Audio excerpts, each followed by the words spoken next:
నార్సింగి జంట హత్యల కేసును పోలీసులు ఛేదించారు. హత్యకు సంబంధించి 3 నిందితులను అదుపులోకి తీసుకున్నారు.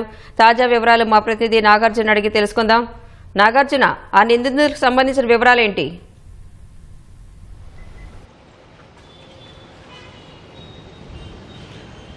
కలకలం సృష్టించినటువంటి జంట హత్యల కేసులో నార్సింగి పరిధిలో జరిగినటువంటి ఈ కేసులో 3 నిందితుల్ని పోలీసులు అరెస్ట్ చేశారు. వీళ్ళ 3ను కూడా మధ్యప్రదేశ్కు చెందిన వాళ్ళుగా గుర్తించడం జరిగింది.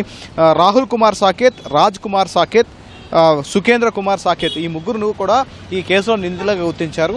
ముఖ్యంగా ఈ కేసులో ముత్తురు ఎవరైతే ఉన్నారో బిందు, అంకిత్ సాకేత్లు ఇద్దరు ఎవరైతే ఉన్నారో వీళ్ళిద్దరు కూడా గతంలో తెలిసిన వాళ్ళే. వీళ్ళిద్దరు ఒకరికొకరు తెలిసిన వాళ్ళే. అయితే రెగ్యులర్గా బిందు చేత నానకరాంగూడలోని ఒక రూమ్లో వీళ్ళు వ్యభిచారం ఆమె చేత చేయిస్తున్నట్లుగా పోలీసులు గుర్తించారు.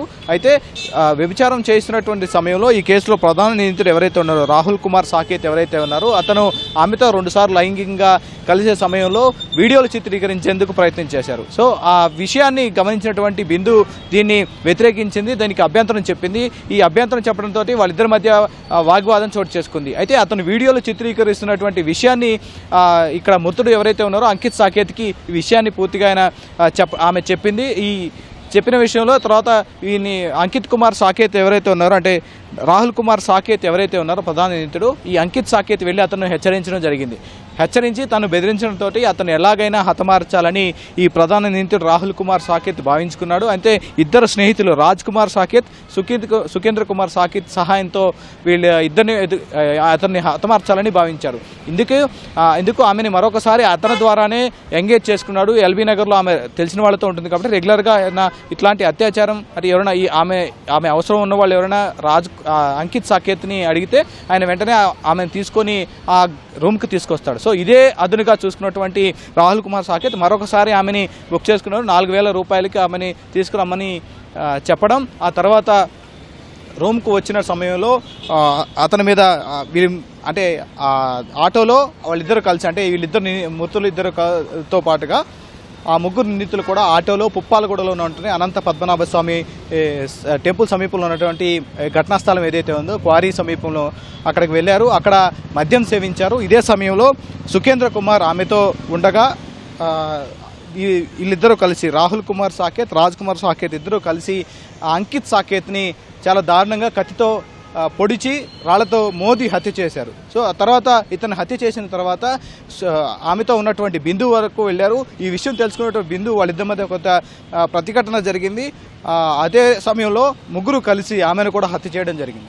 సో హత్య చేసిన తర్వాత ఆమెపై తలపై రాళ్లు మోది ఆమెను కూడా హత్య చేసి అక్కడి నుంచి పరారయ్యారు. మధ్యప్రదేశ్లోని తన స్వగ్రామానికి వెళ్ళినట్టుగా పోలీసులు గుర్తించారు. అక్కడ ఆ రోజు ఉన్నటువంటి సెల్ ఫోన్ సిగ్నల్ ఆధారంగా ఈ 3 సిగ్నల్ని అంటే నిందితులు ప్రధాన నిందితుడు రాహుల్ కుమార్, రాజ్ కుమార్, సుఖేంద్ర కుమార్ వీళ్ళ 3 సెల్ ఫోన్ సిగ్నల్ని పోలీసులు గుర్తించారు. వీళ్ళిద్దరు సెల్ ఫోన్ సిగ్నల్తో పాటుగా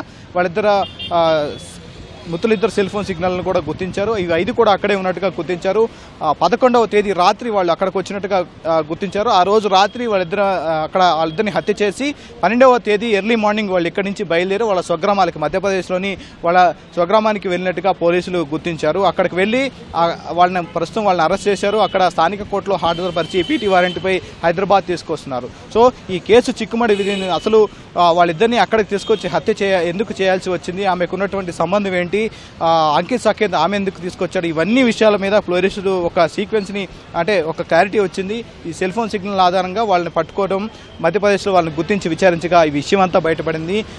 కేవలం మృతులు అంకిత్ సాకేత్, రాహుల్ కుమార్ సాకేత్ అంటే ఈ బిందు విషయంలో జరిగినటువంటి గొడవ కారణంగా అతను హత్య చేశారు. ఈ హత్య విషయాన్ని ప్రశ్నించినటువంటి బిందువును కూడా హత్య చేసి అక్కడి నుంచి పరారయ్యారు. సో ప్రస్తుతానికైతే ఈ కేసుకు సంబంధించినటువంటి దర్యాప్తు దాదాపు పూర్తయింది. వీళ్ళిద్దరిని కూడా హైదరాబాద్ తీసుకొచ్చి ఇక్కడ పుప్పాలగూడలో కోర్టులో హాజరుపరిచి అనంతరం రిమాండ్కు తరలించనున్నారు. ఇది ఈ కేసుకు సంబంధించిన విషయాలు. ఓటు